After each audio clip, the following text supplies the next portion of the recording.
হে guys, good morning.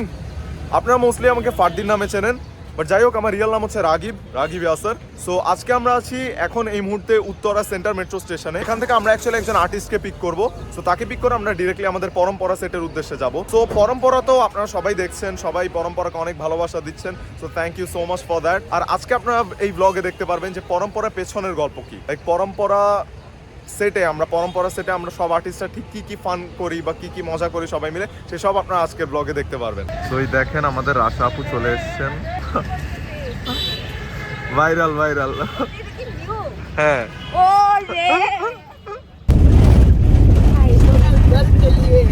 আইফোনের একটা জিনিস খুব বাজে, অনেক কালো লাগে। এত কালো আমি না, ট্রাস্ট মি।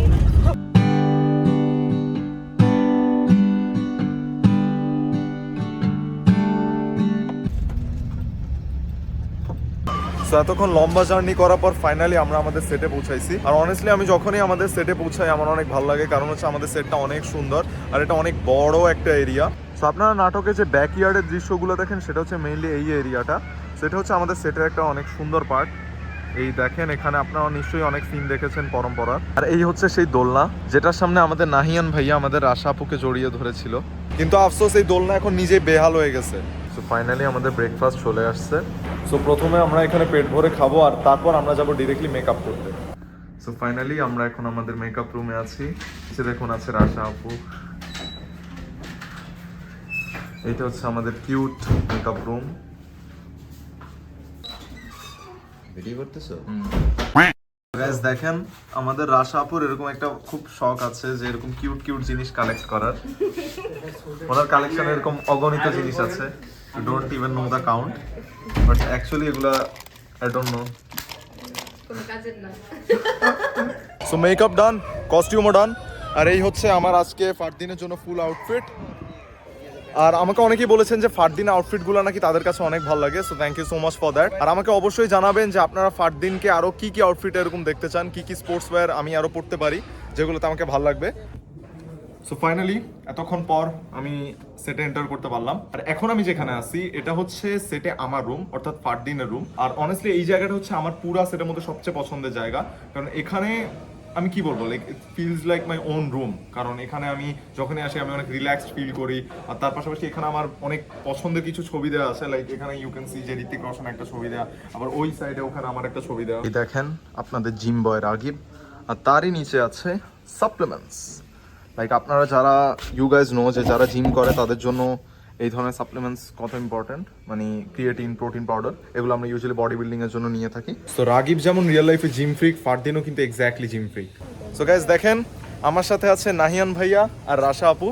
সো স্ক্রিনে আপনারা দেখেন যে নাহিয়ান, রাশা, ফারদিনের বন্ডিংটা অনেক জোস। নাহিয়ান ফারদিন তো সারাক্ষণ ফাইট করতে থাকে আর রাশা জাস্ট তাদের থামায়। সো আমি নাহিয়ান ভাইয়া আর রাশা আপুকেই জিজ্ঞেস করবো যে অ্যাকচুয়ালি রিয়েল লাইফে নাহিয়ান, ফারদিন, রাশা অর্থাৎ রাগিব, রাজ আর নুপুর আপু আমাদের তিনজনের বন্ডিংটা কেমন আপনারাই বলেন। আচ্ছা, আমাদের সিনে ডাকতেছি, চলো তাড়াতাড়ি।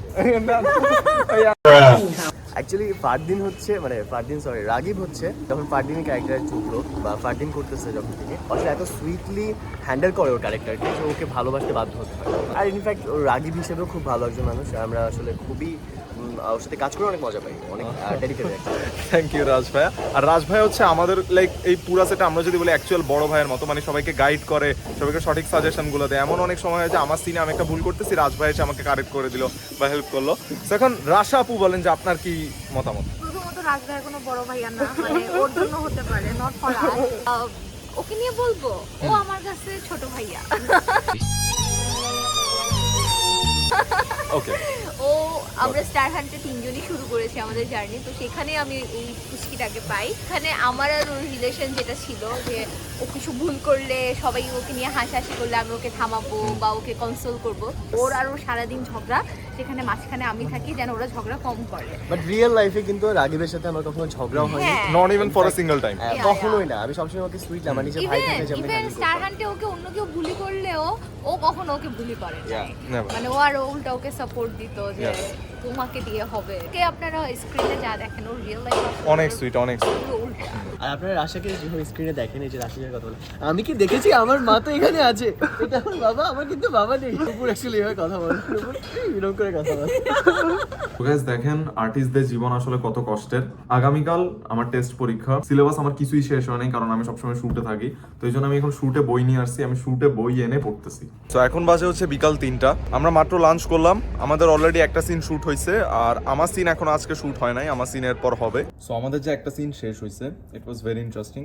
কি সিন ছিল সেটা অবভিয়াসলি আমি এখন আপনাদের বলতে পারবো না, সেটা আপনারা এপিসোডে দেখবেন। তো এরপর আমাদের আরো একটা সিন হবে আর এরপর প্যাক আপ। সো ফাইনালি আমার একটা সিন শেষ হয়েছে, আর অনেস্টলি এই সিন শেষ করতে করতে আমাদের একদম সন্ধ্যা হয়ে গেছে। লাইক দেখেন আকাশে এখন সূর্য নাই।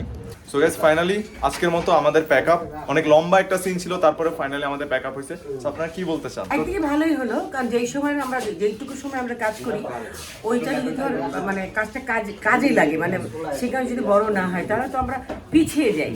সিকোয়েন্সগুলো হয়ে গেলে আমাদের ধারাবাহিকতাটাও আমাদের একটু স্বস্তি ফাস্ট থাকে, মানে স্লো হয় না, মাথা ব্যথা থাকে না, তাই না? আর ভাইয়া আপু আপনারা কিছু বলতে চান? আমি কিছু বলতে চাই, আমি কিছু বলতে চাই। আগে নিতে চাই।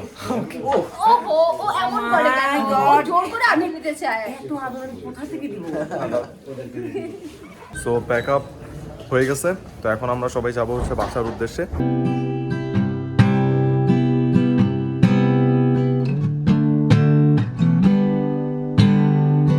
সো গাইজ এখন রাতের অলমোস্ট 1টা বাজে, 1টাই বাজে ধরেন। সো এতক্ষণ পরে ফাইনালি আমি ঘরে আসলাম। ভাই গেট খোলেন, গেট খোলেন। আমাকে ব্লগিং করতে হচ্ছে নাকি আমার? জি ভাই, এই তো হ্যাঁ ভালো। আপনারাই তো আমার কন্টেন্ট। তাই গাইজ দেখেন আমাদের বিল্ডিং এর বেসমেন্টে একটা কিউট লিটল কুকুর আছে, নাম কি জানি না, কিন্তু ও ভালো। আচ্ছা আচ্ছা, ও হচ্ছে আমাদের এখন পুরো বিল্ডিং এর সবার একজন সদস্যের মতো, সবাই ওকে অনেক লাইক করে। তো রাত অনেক হয়েছে, তো এখন জাস্ট বাসায় যাবো আর শান্তির একটা ঘুম দিব। ব্লগটা শেষ করার আগে আপনাদের সবাইকে একটা কথা বলবো যে অবশ্যই আপনারা দীপ্ত টিভিতে পরম্পরা নাটকটা দেখবেন, শনি থেকে বৃহস্পতিবার রাত 9:30টায়। অবশ্যই আপনারা দেখবেন আর আপনাদের মতামত জানাবেন যে কেমন লাগছে আপনাদের ধারাবাহিকটি। আমার ক্যারেক্টার ফারদিন আপনাদের কাছে কেমন লাগছে সেটাও জানাবেন, আর আপনাদের কোনো সাজেশন থাকলে বা আপনাদের কোনো ওপিনিয়ন থাকলে সেটাও আমাকে অবশ্যই জানাবেন। This was for this video, thank you so much for watching, by.